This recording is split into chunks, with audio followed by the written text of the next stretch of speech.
नमस्कार विद्यार्थियों, आज की क्लास में हम कुछ इस प्रकार के द्विघात बहुपदों के गुणनखंड ज्ञात करना सीखेंगे। तो विद्यार्थियों, हमारे व्हाइट बोर्ड पर दो द्विघात बहुपद दिए हुए हैं, इनके हम गुणनखंड ज्ञात कर लेते हैं। तो विद्यार्थियों, हमारा पहला द्विघात बहुपद है 2x² + 11x + 9। तो इस द्विघात बहुपद के गुणनखंड ज्ञात कर लेते हैं। तो विद्यार्थियों, इस द्विघात बहुपद के गुणनखंड ज्ञात करने के लिए सबसे पहले हमें x² के गुणांक को अचर पद से गुणा करना होता है। तो यहाँ पर हम देखते हैं, अर्थात इस द्विघात बहुपद में हम देखते हैं कि x² का गुणांक 2 है और अचर पद 9 है।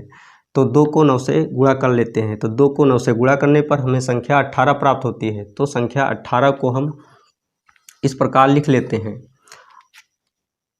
अब करना यह होता है कि संख्या 18 को दो ऐसे गुणनखंडों में ब्रेक कर लिया जाता है, अर्थात संख्या 18 के दो ऐसे गुणनखंड ज्ञात किए जाते हैं कि जब इन दोनों गुणनखंडों को आपस में गुणा करें तो हमें संख्या 18 प्राप्त हो।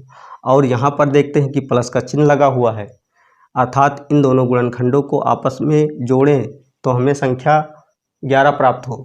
तो 18 के दो ऐसे गुणनखंड 2 व 9 हैं। जब 2 को 9 से गुणा करते हैं तो हमें संख्या 18 प्राप्त होती है, और जब 2 में 9 जोड़ते हैं तो हमें संख्या 11 प्राप्त होती है। तो विद्यार्थियों, यहाँ पर हम 2x² को ऐसे उतार लेते हैं और प्लस का चिन्ह लगा देते हैं। अब 11 को हम 9 + 2 के रूप में छोटे ब्रैकेट में लिख लेते हैं, 2 + 9। अब ब्रैकेट के बाहर x को लिख लेते हैं और प्लस का 9 लिख लेते हैं। अगले स्टेप में 2x² को ऐसे लिख लेते हैं और प्लस का चिन्ह लगा देते हैं। अब इस ब्रैकेट को ओपन कर लेते हैं, अर्थात x का 2 व 9 के साथ गुणा कर लेते हैं। तो x का 2 के साथ जब गुणा करते हैं तो हमें 2x प्राप्त होता है, और ये प्लस का चिन्ह लगा लेते हैं। और x का 9 के साथ गुणा करते हैं तो हमें 9x प्राप्त होता है, और ये प्लस का 9 लिख लेते हैं। अगले स्टेप में इन दोनों पदों व इन दोनों पदों में कॉमन देखते हैं कि कॉमन क्या है। तो जो कॉमन होता है उनको बाहर निकाल लेते हैं। तो यहाँ पर अर्थात इन दोनों पदों में 2x कॉमन है, तो 2x को बाहर निकाल लेते हैं, और जो शेष रह जाता है उसको छोटे ब्रैकेट के अंदर लिख लेते हैं। तो यहाँ पर 2x² है, तो 2x बाहर निकल गया, तो x बच गया शेष, तो x को छोटे ब्रैकेट के अंदर लिख लेते हैं और ये प्लस का चिन्ह लगा देते हैं।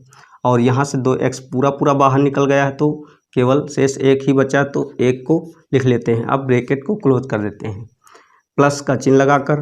अब इन दोनों पदों में कॉमन देखते हैं क्या है। तो इन दोनों पदों में कॉमन 9 है, तो 9 को बाहर निकाल लेते हैं, और ब्रैकेट के अंदर जो शेष बच गया, अर्थात यहाँ पर x बच गया और यहाँ पर 1 बच गया, तो 1 को लिख लेते हैं और ब्रैकेट को क्लोज कर देते हैं। अगले स्टेप में पुनः इन दोनों पदों में कॉमन देखते हैं क्या है। तो इन दोनों पदों में कॉमन x + 1 है, तो ब्रैकेट सहित x + 1 अर्थात x + 1 लिख लेते हैं, और दूसरे ब्रैकेट में जो शेष बच गया है उसको लिख लेते हैं। तो यहाँ पर दूसरे ब्रैकेट में 2x + 9 को लिख लेते हैं। तो विद्यार्थियों, इस प्रकार 2x² + 11x + 9 के हमें गुणनखंड एक ब्रैकेट में x + 1 व दूसरे ब्रैकेट में 2x + 9 प्राप्त हुए। यही आंसर है।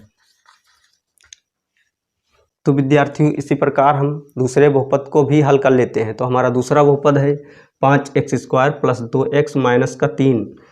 तो इस द्विघात बहुपद को हल करने के लिए हम सबसे पहले x² के गुणांक को अचर पद से गुणा करते हैं। तो यहाँ पर x² का गुणांक 5 है व अचर पद 3 है, तो 5 को 3 से गुणा करते हैं। तो 5 को 3 से गुणा करने पर हमें संख्या 15 प्राप्त होती है। तो संख्या 15 को इस प्रकार लिख लेते हैं।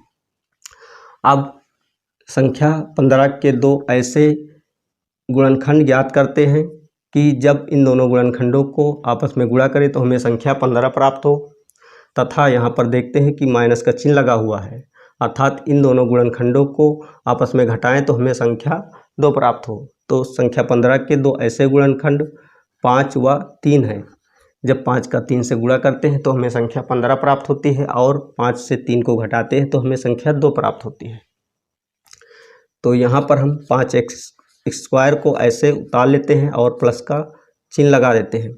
अब 2 के स्थान पर हम छोटे ब्रैकेट में 5 - 3 लिख लेते हैं और ब्रैकेट को क्लोज कर देते हैं, तथा ब्रैकेट के बाहर x लिखकर -3 लिख लेते हैं।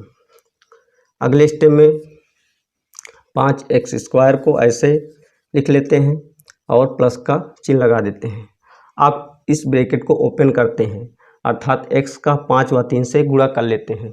तो x का 5 से गुणा करने पर 5x प्राप्त होता है और ये माइनस का चिन्ह लगाकर x का 3 से गुणा करने पर 3x प्राप्त होता है। तो 3x लिख लेते हैं। अब माइनस का 3 लिख लेते हैं। अगले स्टेप में इन दोनों पदों का देखते हैं कॉमन क्या है, अर्थात इन दोनों पदों में जो कॉमन होता है इसको बाहर निकाल लेते हैं। तो पहले इन दो पदों में देखते हैं। तो पहले इन दो पदों में 5x कॉमन है, तो 5x को बाहर निकाल लेते हैं और जो शेष बच जाता है उसको छोटे ब्रैकेट के अंदर लिख लेते हैं। तो यहाँ पर x बच गया तो x को और प्लस का चिन्ह ये लगा लेते हैं। यहाँ पर एक शेष कॉमन बचा तो एक को लिखकर ब्रैकेट को क्लोज कर देते हैं। और इन दोनों पदों में देखते हैं कि माइनस का 3 कॉमन है, तो माइनस के 3 को बाहर निकाल लेते हैं और छोटे ब्रैकेट में जो शेष बच जाता है उसको लिख लेते हैं। तो यहाँ पर x बच गया तो x लिख लेते हैं, अर्थात पहले पद से x लिख लेते हैं और दूसरे पद में यहाँ पर 1 बच गया तो 1 लिख लेते हैं।